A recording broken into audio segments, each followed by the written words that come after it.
Palestin, dia pun tak iktiraf Israel, tuan-tuan. Dia guna perkataan Palestin. New Testament world, termasuk ni Galatia lah, semua ni, Egypt. Kenapa saya ingat? Saya dah betulkan. Okay. Ini ada orang ajar tu, kita pandai sikit. Okay. Nampak? Dia iktiraf pun sebagai Palestin, ya? Sebagai New Testament of Jerusalem, Palestin, Northern part. Kemudian dia ada Southern part. Kat sini tuan-tuan tengok memanglah ada Gaza lah, semua akan ada kat situ. Dalam itu yang Bible Inggeris tadi, yang ni dia punya Bible. Kalau tuan-tuan tengok Bible yang Holy Bible, New International Version, Bible ni dia revise balik. Bible ni Kristian biasa tak pakai. Dia dipakai oleh Kristian yang protes. Yang tuan-tuan dengar Protestan tu kan, dia tak berapa pegang kepada ajaran gereja. Katolik dia pakai Bible yang tadi, yang ni. Nama sama Bible, tapi kalau kita tengok yang ni, dia tulis King James Version. King James ni biasanya yang dipakai oleh Katolik. Katolik ni maknanya apa-apa pun mesti rujuk masjid. Jangan pandai-pandai buat hukum. Pergi rujuk ulama, jangan pandai-pandai buat hukum. Macam itulah tuan. Ya? Puak-puak Katolik tu begitu. Dia punya pemikiran dia tanam, apa-apa mesti rujuk kepada Tok Imam. Nak nikah ke, nak kahwin ke, nak cerai, rujuk Tok Imam. Jangan pandai-pandai nikah. Begitulah umpamanya. Faham tak saya buat perumpamaan tu? Orang ingat tak sebut masjid mana pula ni. Dalam gereja. Maksudnya dia semua refer kepada authority of the church, kuasa gereja. Tetapi Bible yang dibuat oleh golongan ni pula, authority is on yourself. Itu kata Jawa tu.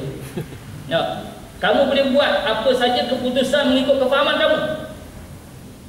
Ya. Maknanya kalau dia baca ayat tu, jangan makan babi. Dia kata babi ni bukan maksud babi yang bulat, yang kaki empat tu. Babi ni yang macam dinosaur, yang dia boleh makan orang. Itu babi. Dia boleh buat maksud macam tu. Maknanya dia tak payah rujuk kepada Tok Imam dia, kepada padri dia, untuk memahami maksud dalam Bible. Ini biasa orang-orang Kristian Protestan. Dia protes. Asal protes pasal pokok gereja punya penyelewengan dulu lah. Kalau kita baca sejarah sikit pasal Kristian, dia protes. Sikit-sikit rujuk padri, sikit rujuk padri. Jadi padri kata, siapa nak minta ampun, beli tiket pengampunan kat aku. Jadi padri buat duit lah, buat bisnes.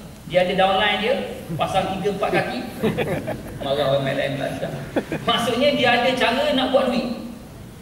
Jadi akhirnya puak-puak Kristian ni tak puas hati, yang educated sikit, yang scientific sikit ni, yang belajar pasal sains, pasal apa tu, benda-benda bersifat filosofi, dia pun lawan buat gereja. Kenapa padri buat macam ni, pada boleh buat macam ni? Akhirnya dia protes. Muncullah puak-puak protes. Daripada Protestan ni lah muncul gerakan-gerakan Kristian, yang gereja besar ke gereja kecil ke, yang dia tak puas hati dengan ajaran bahawa Tuhan itu 3. Dia Kristian tapi dia tak puas hati Tuhan itu 3. Macam mana 3? Macam Nescafe ke? Tahu Nescafe? Kopi, gula, susu dalam satu paket. Kalau buang kopi tak boleh panggil Nescafe. Buang gula tak boleh panggil Nescafe. Nescafe ialah kombinasi 3 benda. Sebab tu kadang-kadang bila dia cakap Trinity, saya kata your God is just like Nescafe. Ya, tapi sekarang lebih hebat Tongkat Ali. Pasal dia ada dalam tu dengan segala macam, manjakani pun ada. Nah, Tongkat Ali pun ada, Kacik Fatimah pun ada. Segala macam lagi hebat gabungan dalam kopi-kopi Melayu. Ya. Dia buat Tuhan dia begitu. Ada yang kata tak. Tuhan ni macam saya sebut tadi dah, dia separatekan antara satu dengan satu yang lain. Puak-puak yang Protestan ni pun mengatakan bahawa kalau nak sempurna ajaran Kristian, mesti settlekan tentang teritori Kristian itu di mana. Kita tengok bagaimana digambarkan. Ini adalah Palestin. Buku baru ni, ya, dia buat. Ya, ni dia guna istilah-istilah lama lah. Ya, nama-nama 12. 12 tribes ni 12. Tuan-tuan kalau ingat baca buku, baca kitab-kitab sirah Islam, anak-anak Nabi Yaqub, yang Nabi Yusuf, anak-anak ada 12 orang. Setiap 12 orang ni dia pernah menguasai kawasan Palestin. Adik-beradik Nabi Yusuf alaihissalam. Sebab tu panggil 12 tribes, land of 12 tribes.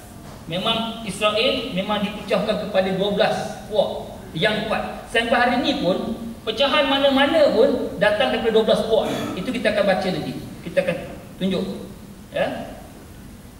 Tuan-tuan nak sebutnya begini, pemikiran Yahudi Kristian dia tidak akan sempurna kecuali dia menjajah dunia. Mana dunia dia mula? Ni tuan-tuan. Ni peta Palestin ni. Jadi jangan peliklah kalau kenapa benda yang berkaitan dengan Palestin tak selesai antara Kristian, Yahudi, Islam. Takkan selesai. Pasal apa nak selesai? Sebab kita nak selesaikan mengikut kaedah undang-undang dunia. Dulu saya pernah adalah orang tanya kenapa Palestin masih lagi tak bebas, atau kenapa Israel masih nak tanah Palestin tu. Tuan-tuan tahu tak? Tanah ni kita boleh tambun. Ya. Tuan-tuan buat gali-gali ni pandai tak?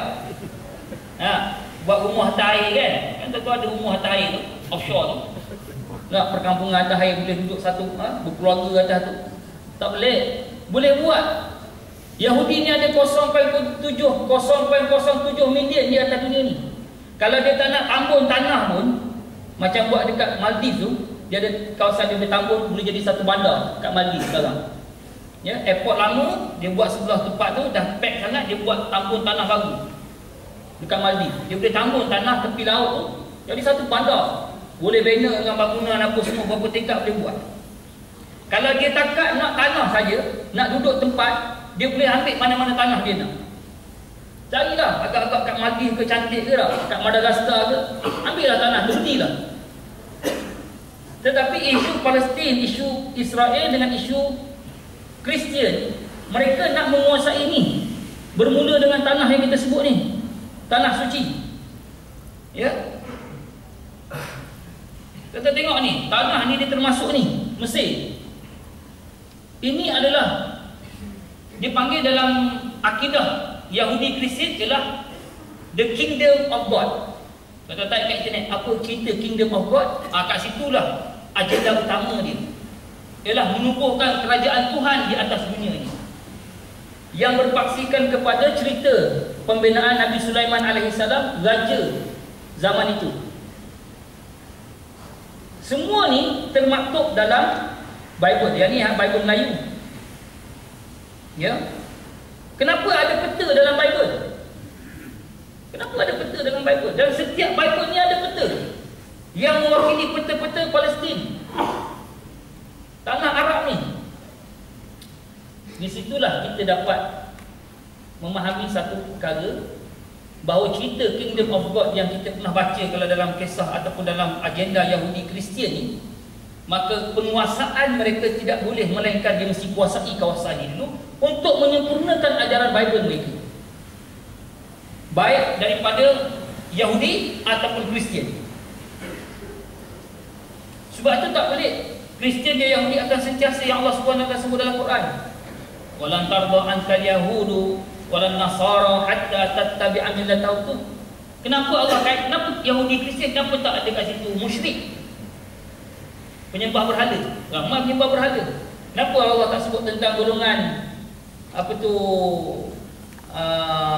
apa penyembah berhala lah, musyrik ataupun disebut sebagai penyembah asnam, kan, yang bukan Islam lah. Kenapa mesti Yahudi dengan Nasrani?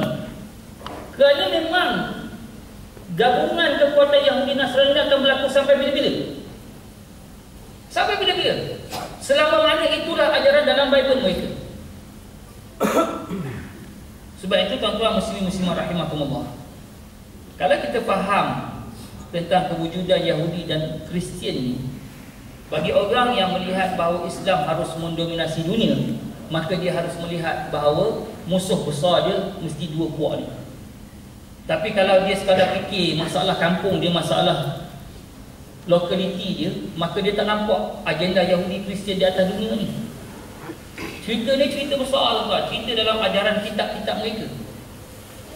Tadi saya sebut tuan-tuan berkenaan cara orang-orang Kristian berpegang kepada ajaran gereja dengan Kristian yang dia boleh buat kefahaman dia sendiri apabila dia memahami Bible. Ini dua puak yang cara berbeza dalam memahami Bible. Yang rujuk pada Bible ni semua mesti rujuk kepada bukan Bible, kepada paderi. Puak-puak ni tuan-tuan, segala agenda Kristian ni mesti tercapai. Mesti tercapai. Dan kalau kita tengok kenapa dia tidak boleh mengenepikan ajaran Nabi Musa, ya, iaitu dalam Perjanjian Lama ni, kenapa dia tak boleh? Taurat ni tak payah pakai lah, pasal ni Perjanjian Lama. Maksud Perjanjian Lama, Perjanjian Baru ni tuan-tuan faham kan? Perjanjian Lama ni, Tuhan berjanji dengan Nabi Musa dulu. Sekarang Tuhan berjanji benda baru. Itu bahasa kampung ni. Jadi Tuhan berjanji baru dengan puak-puak kita. Puak-puak yang kita panggil diri kita Kristian. Sebab itu panggil New Testament ataupun New Covenant, perjanjian permeteraian antara baru dengan lama. Hal lama Tuhan dan Nabi Musa, yang baru orang-orang Kristian. Tetapi dalam ajaran Bible telah menceritakan bahawa mereka tidak takkan sempurna ajaran perjanjian baru, melainkan mereka kena ambil ajaran lama untuk bawa bersama. Dalam ajaran lama inilah yang sebenarnya menceritakan tentang agenda-agenda Yahudi. Ya. Agenda-agenda Yahudi memang kita boleh jumpa dalam Perjanjian Lama tentang kerajaan Tuhan mendominasi dunia, ada dalam Perjanjian Lama. Baik tuan-tuan. Stop situ tu. Ada soalan tak? Ada soalan? Laju sangat ke?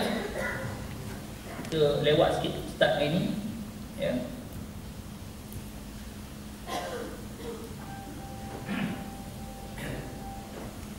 Kita tengok contoh sebelum ini pertikaian Kristian. Ini buku Kristian ni, bukan buku Melayu, bukan buku Islam, buku Kristian.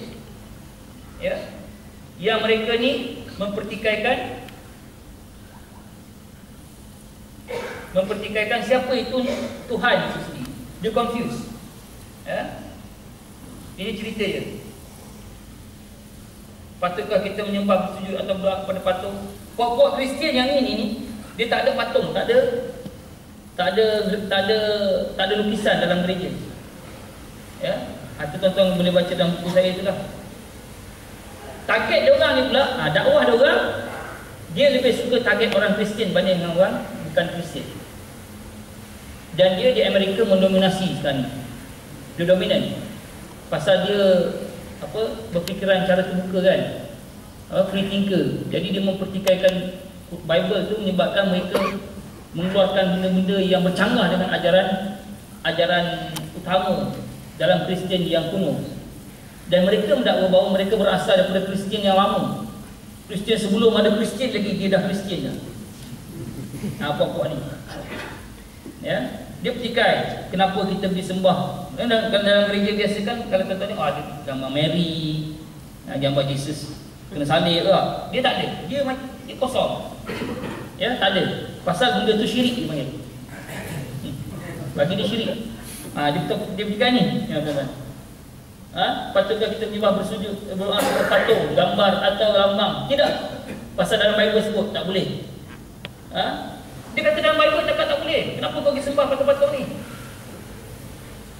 Pertikaian terhadap Kristian tu bukan kita buat, sama-sama dia buat. Ya. Sebab apa dia kata? Sebab Tuhan tidak mahu, dia tidak akan mengkongsi kemuliaannya, Tuhan Allah tu lah, dengan sesiapa atau apa-apa patung atau berhala atau tidak mempunyai kuasa untuk menolong kita. Dalam surah ataupun dalam pasal Mazmur Yesaya. Ini yang Melayu dia buat untuk Kristian. Sabar, dia adalah untuk Kristian sabar. Tapi saya ada kontak tu, dia bagilah dekat saya banyaklah. Dia punya dakwah dia tu. Ya. Dia punya apa yang dia dakwah kepada Kristian. Saya tanya dia dengan terus terang, saya kata benda-benda begini berjaya ke dia tarik orang Islam? Saya tanya, berjaya tak tarik orang Islam dengan agenda begini? Dia kata, memanglah. Dia takkan nak cerita, betul tak? Dia kata, fokus kami adalah Kristian yang sesat. Bagi dia Kristian yang sesat, yang kata Tuhan yang ada tiga. Tuhan ni satu bagi dia. Ya. Tuan-tuan mungkin tak dengar puak-puak ni pasal dia bukan target orang Islam. Jarang. Ataupun dia mungkin dekat Malaysia ni dia tak approach orang Islam. Kalau dia approach orang Islam, Tuhan ni satu. Mampu kita tuan-tuan? Nah, dia kata Tuhan kita memang satu, bukan tiga. Hak Kristian dah ni, hak duk ajak orang Islam tu dia kata Tuhan 3, itu pun ramai dia orang Islam sesat ni. Hak kata Tuhan 3 pun ramai ikut dia juga. Tapi bukan ikut pasal percaya Tuhan tu 3, pasal masyhur. Itu masalah dia. Pasal kebajikan yang dia buat, pasal jumpa sikit senyum, kita minta sikit kat Pak Imam, muka masak, tahu nak minta duit, tak duit. Beza, cara dia lain. Jumpa dia sikit duit tak ada, senyum, okey handphone dulu bagi. Itu soal approach. Kita tak beriman. Orang-orang yang sesat, yang jadi Kristian tu, mengikut apa yang kita kaji dan kita dapat tahu, bukan kerana agama dia tu cantik, comel, elok, kefahaman dia tak, pasal cara dia menarik manusia. Dia pun jenis agama berkebajikan. Manusia kan suka agama berkebajikan. Cuba kita cakap kita nak laksana Islam, monyok muka. Tapi kalau kita kata kita nak melaksanakan kebajikan, saya sokong. Hak kebajikan ni kita sokong pasal duit. Nak bring ke, broom ke, breeze ke, beratur orang. Nah, tapi cuba kata kita nak laksana syariat, beratur. Dengan Pak Imam kali tak nak beratur. Bukan Pak Imam sini lah, Pak Imam Madagaskar. Begitulah. Nah, jadi Kristian tu begitu cara dia. Yang bawa agama Kristian ni 3 Tuhan. Kalau kita jumpa puak yang satu Tuhan, dia ada kat Malaysia ni, bukan tak ada. Cuma saya tak tahu kekuatan mereka berdakwah pada orang Islam, tak tahu setakat mana. Kalau dia dakwah orang-orang Islam kata Tuhan kita satu, capek kita tuan. Ya, macam mana nak jawab bagi orang yang tak faham keadaan Kristian ni? Kita kata we are the world. Baru nyanyi sama-sama lah. Kan? Baru kita rasa sama dengan dia. Itu bahaya juga tu. Sebab itu sekatan kepada golongan ni mesti jelas kita lihat. Wallahualam, kadang tu saja kot. Ya, sebab kita kejap lagi ada buat solat hajat untuk anak-anak yang ambil UPSR esok. Ya, kita doakan supaya mereka dapat ketenangan, ya, menjawab peperiksaan dan supaya mereka dapat kejayaan lah, khususnya kejayaan dunia dan akhirat. Kita minta mereka berusaha dan hasil daripada usaha mereka kita serah kepada Allah SWT. Allah alam sekadar itu saja. Qul qawli hadza wa astaghfirullah alazim wa lakum. Assalamualaikum warahmatullahi wabarakatuh.